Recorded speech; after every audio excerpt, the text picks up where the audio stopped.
The night had a way of settling over Dustwind Ridge like a heavy wool blanket, thick, quiet, and hiding more secrets than the desert should ever rightfully hold. It was a place where the wind itself seemed to tiptoe, as if afraid to wake the grudges buried beneath the sand. And on the far, forgotten edge of the Barrowstone Ranch, where even coyotes didn't bother to stalk, a girl with dirt on her knees and desperation in her eyes crouched inside the shadow of a leaning henhouse, whispering apologies to the hens whose eggs she was about to steal. She handled the shells with trembling fingers, sliding them into the pocket of her faded skirt, like a thief stuffing jewels into a purse. Each egg was a ticket, maybe not out of Dustwind Ridge entirely, but at least out of the hunger gnawing at her belly, and the danger waiting back at the abandoned railcar she called home. She wasn't stealing for sport. She wasn't stealing because she wanted to. She was stealing because life had left her no other option. But life usually didn't account for cowboys who stayed up past supper,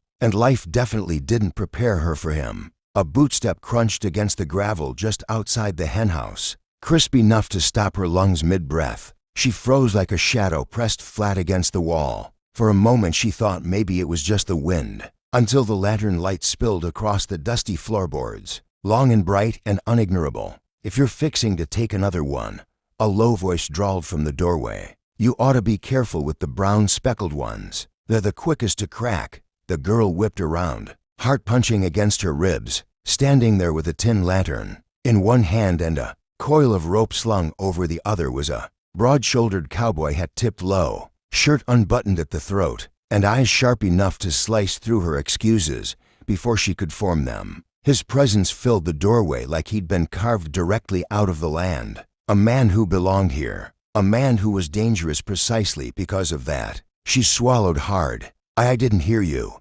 Coming. Most folks don't." His gaze dipped to the bulge in her skirt pocket. "How many you got?" She lied before she could stop herself. "One." His eyebrow lifted. "Try again." Her throat tightened. The truth was she had six. 6 eggs, and not a single plan for what to do now that she'd been caught red-handed. Or red-skirted. "Look," she whispered, backing away until her shoulders hit the wooden wall. "I wasn't trying to. I just needed food."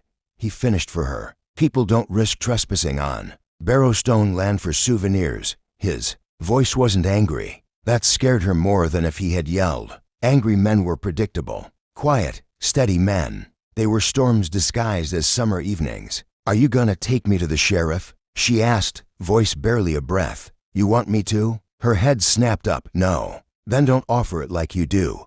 He stepped inside, closing the creaking door behind him. It wasn't a threat, just a decision made without asking her opinion. The hens rustled, cooing nervously as he approached. His boots stopped just a foot from hers. Up close he was even taller. The type of man who didn't have to raise his voice to take command of a whole room. Or a frightened girl. She tried to stand straighter, but survival instinct rooted her in place. "I'm not a thief," she muttered. "You sure?" He countered softly. "You're standing in my henhouse holding my eggs. I didn't have a choice." "There's always a choice." Her eyes flashed. "Not for people like me." That made him pause. Not because he agreed, but because he studied her, really studied her, with a kind of curiosity she wasn't used to being on the other end of. She realized then that he wasn't angry. He was trying to figure her out. "What's your name?" he asked. "Why?" "Because I don't like calling strangers hey you."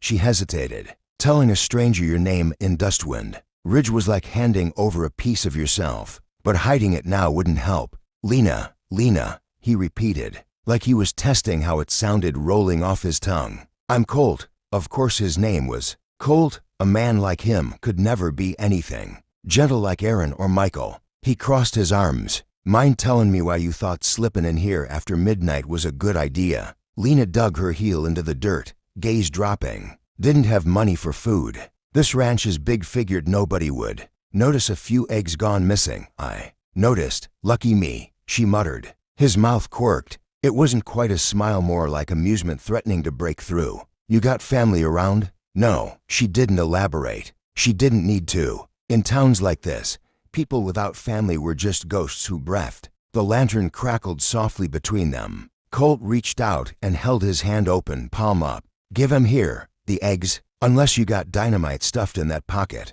Instead, She stiffened, but slowly reached into her skirt pocket. She placed each egg one by one in his hand, wincing when the last one wobbled dangerously. He caught it with an ease that made her jaw tighten. "There you go," he murmured, setting the eggs into a wooden crate beside him. "See no harm done. To you," she whispered. "Not to me either." She blinked, startled when he stepped even closer, lowering his voice. "Now comes the part where you tell me what you were planning to do once you ran off with these. Eat," she said simply. "Try again tomorrow. Maybe take to it a time next time, and get yourself shot by a ranch hand who ain't as patient as me." "Maybe," she said with a shrug that wasn't as tough as she wanted it to be. "Maybe that's better than starving."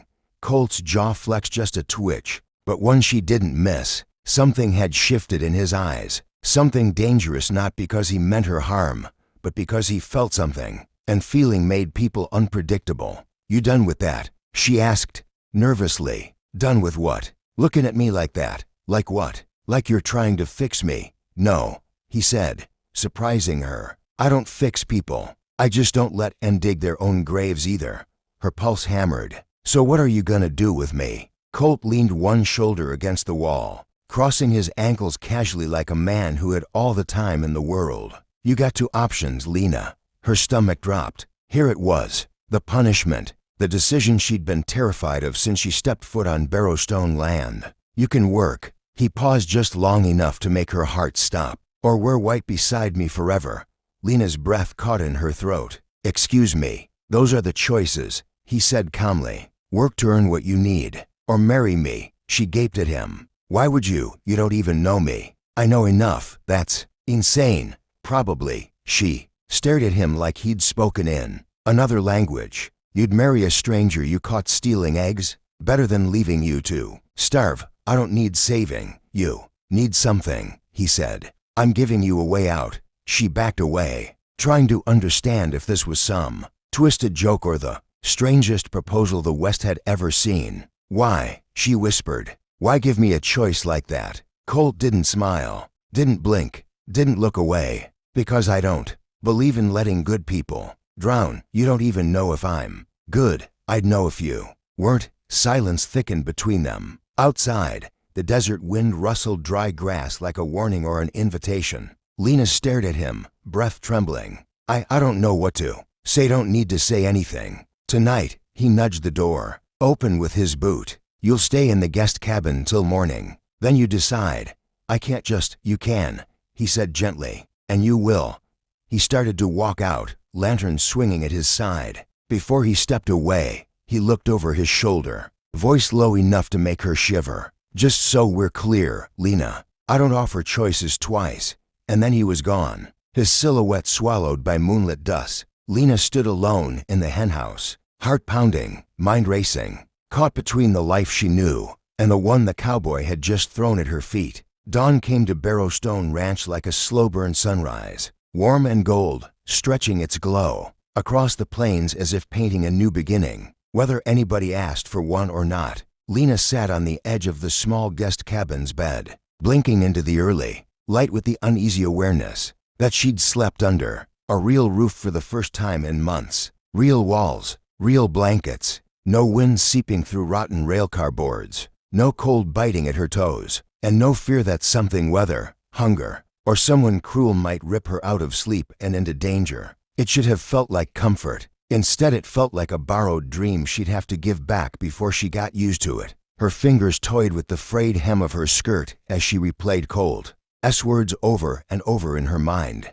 "Work, or wear white beside me forever." No man had ever spoken to her that way, calm but unyielding, gentle but immovable, offering choice while sounding like he already saw where she'd end up. She wanted to be angry at the audacity. She wanted to call him insane, arrogant, ridiculous. She wanted to deny that his voice, steady as a heartbeat, had lingered in her mind all night like a warning she didn't know whether to run from or lean toward. Outside, she heard the heavy stomp of boots on the wooden porch. She stiffened. A soft knock followed. "Lena," Colt's voice drifted through the door deep, steady and far too composed for a man who'd cornered her in a henhouse with marriage as one of the options. "You awake?" She swallowed. "Yes." "You coming out, or you want me to talk to you through a wall?" With anyone else it would have sounded like scolding. With Colt, it sounded like patience he didn't owe her. Lena braced herself and opened the door. Colt stood there in the faint morning chill,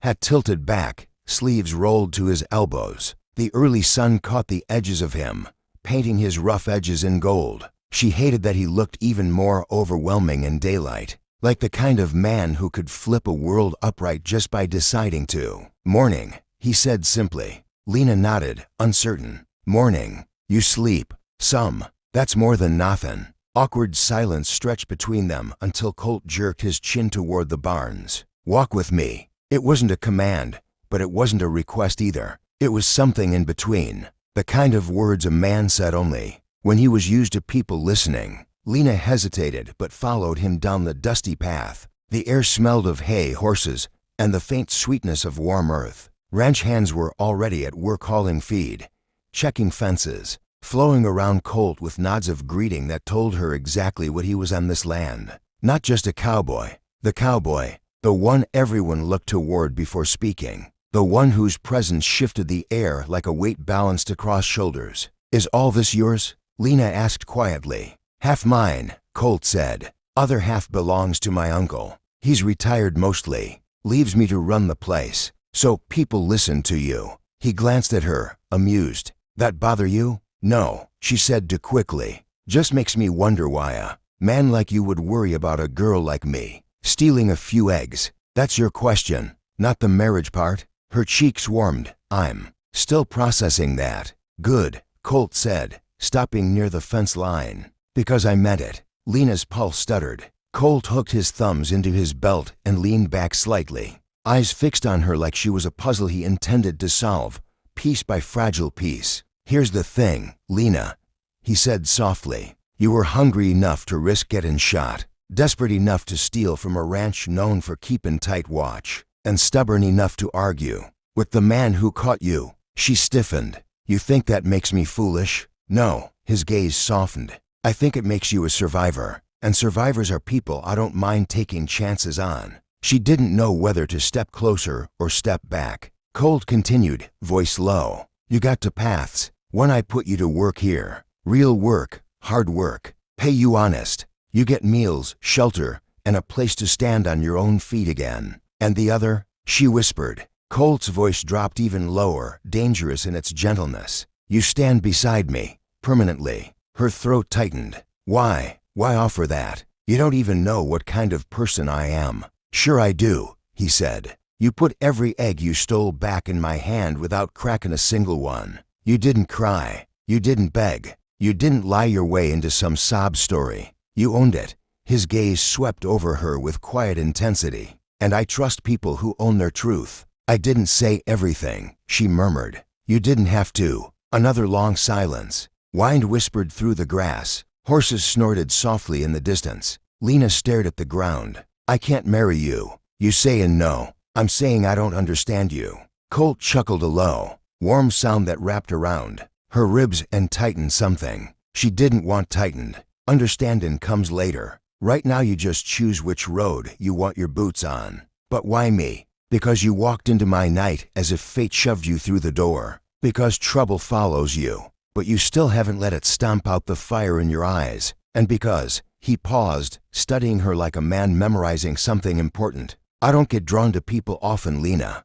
But when I do, I don't ignore it." Her breath hitched. Colt gestured toward the barns. "If you choose work, I'll start you on chores today. If you choose the other," his gaze held hers, "then you tell me, and I'll get the preacher before sundown." Lena's knees nearly gave way. "Colt," she whispered, "this is insane." "Maybe," he said with a small smile, "but it's honest." Lena pressed a hand to her forehead. Everything inside her pulled into directions: fear and safety, danger and possibility, survival and something she'd never dared dream about. Colt's voice cut softly into her spiraling thoughts. "I ain't here to rush you, but pick something today. You don't have to choose me," his voice roughened, "but you do have to choose something that saves you." Her eyes burned. He stepped back. "I'll be by the corral. When you're ready, come find me." And with that, Colt left her standing alone in the rising sunlight, caught between the life she'd been running from and the life she wasn't sure she deserved.